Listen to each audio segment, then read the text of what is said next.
you know that we move left on a number line when we subtract. But now I switched the value of 4 from positive to negative.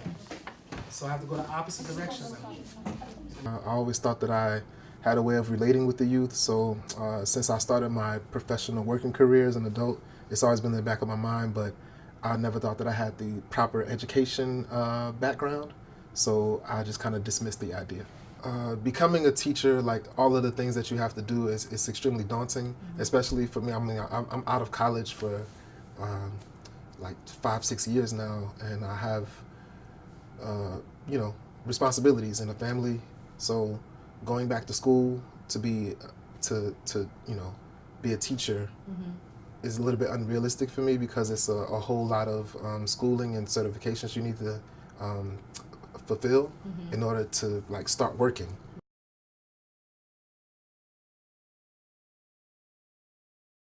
There are a lot of reasons as to why there's a lack of diversity in teacher education.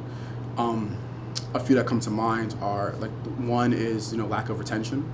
You know, teaching is a very challenging job, you know, and a lot of teachers don't get support just generally, right? So a lot of men of color, they don't feel supported. There are very poor conditions in a lot of schools, especially high need schools. So they just leave.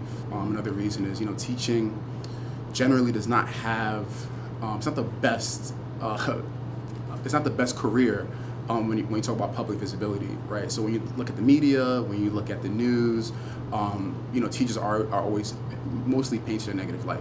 Another reason is also, you know, the testing that we need to do in order to become a teacher, and the standards that we need to meet in order to become a teacher. There are many states where teachers must have earned certain scores on standardized exams, such as the ACT and SAT.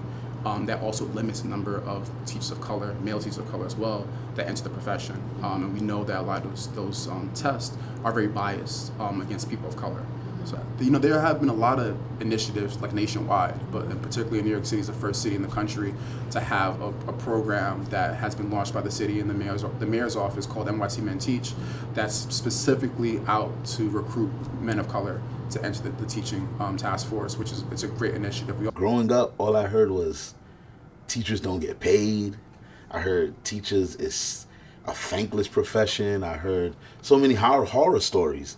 So, you know, I taught younger children my whole life, but I stayed clear from teaching, and now I'm here. Okay, so the Pathways program, first of all, I would let's say it was a lifesaver for me. I really had no direction of where I was. I had a degree, but I had almost a dead-end job. So, I mean, I already know this is what I have to do. You know, I have to be that teacher that they can remember, because growing up, I myself remember that one black male teacher that I had, and he was my gym teacher. But until this day, I still remember so many lessons. So it's so critically important. It's so important, just so that students can know that it's possible.